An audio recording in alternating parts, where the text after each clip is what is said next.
All right, guys, Baker here. Well, only in West by God, Virginia can you drop 40 degrees in less than 24 hours. So we are going to take a look at the Timeout camping trailer. I've had this camper for a couple years now, and actually I really like it. If you want to camp and ride, like I like to love both of them, it's a perfect situation. I've did some tent camping before on the bike, still do occasionally, but as I get older, you know, laying on the ground is not the best thing. So decided to upgrade a little bit. I've had this one, like, again, for a couple years. I've also had a quick camp. Like this one much better than the quick camp. A lot more room and other details. But as you can see, I've already got it jacked up, ready to go. This one has a custom cover that you can put your stuff on the inside on the top, keep it out of the rain. And also I had some customized stitching done on the back, as you can see. So let's start to take a look at it. All right, so it's uncovered. As you can see, you're able to put some of your gear on the top. I keep a little toolbox that's got cups, plates, kind of different stuff in it, any type of camping stuff, and also a rubber mat so that stuff doesn't slide around on it. And then once you do that, I also double that as a floor mat, so that works out real nice. Also, you can see that it has cooler built in, cooler hauler, makes it nice for a nice cold beverage. And my fancy piece here I put on here just because the tri-glide, you can open the trunk. Even though I have limitations on it, I was always afraid that somebody might try to slam it down and actually hit my hitch, so I did add that little fancy piece there. But besides that, we'll drop her down and look at the next step. All right, so as I mentioned, the next step is kind of just folding this piece, drop out. As you can see, there is room underneath for some storage. Most of my sleeping bag, sheets, blankets, things like that go underneath that. Little things. And all right, so here she is all set up. We picked one of the windier days to set it up, so we'll see how everything goes. But this thing, just measuring out, the camping space is about 15 foot by just a little over 6 foot.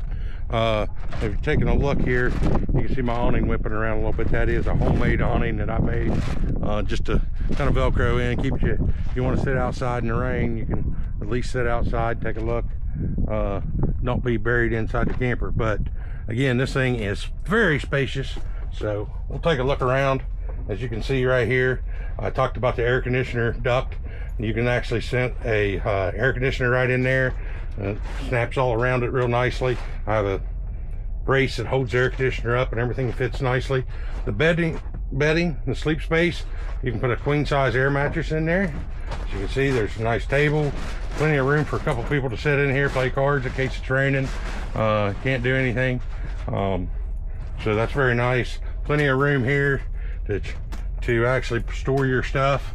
I actually have a clothes rack that I've made to put in there to hang your jackets, things like that up. So that comes in pretty handy. But probably one of my favorite features is if you're sitting right here and you think, well, it's raining, and you're sitting inside the camper and it's not the best thing is, well, guess what you can do? You can go like this and just unzip the camper and reach down in and grab you a nice cold beverage right out of the cooler. So pretty handy. Again, a lot of these campers have different options. I like this one. The quick camp that I had only had a 2x4 like changing room, and also it was on the ground as far as the changing room, so if you did get a lot of storms that night, pretty good. I've camped, like I said, in with a tent and bike camping before too. That's great if you're on the move, but if you've got a base camp and we're going to stay there for a few days, this right here is definitely the option. Very nice, very comfortable. I took it to Sturgis and back, no problems out there with the high winds and rain that unfortunately we got when we were there. But again, pretty nice Timeout camper. We'll take another look at it as we fold it all back up, get a few more details.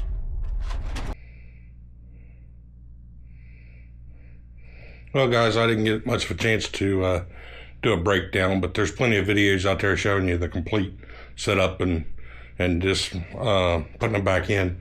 But I did want to just cover a couple other real quick things. The weight of this camper is about 350 pounds, but tongue weight's only about 20 pounds, so you can actually, push it around, pull it around real easy, things like that. So I did also want to mention, talking about the camera that we reviewed a little bit, is I believe the doing a video like I did on the camper setup probably would have been better with just a phone camera. A lot of more editing with the 360, where it's going to want to spin around and do different things. If you look at a couple of shots in the video, it looks like the inside of the camper is about 20 foot long. So, and again, it is big. It's 15 feet. But again, it's kind of probably a little better editing. And like I said, I think a regular phone camera would have probably been a little better in that circumstance. But anyways, stay tuned for the next video, and don't forget to subscribe and like my channel. Have a good one.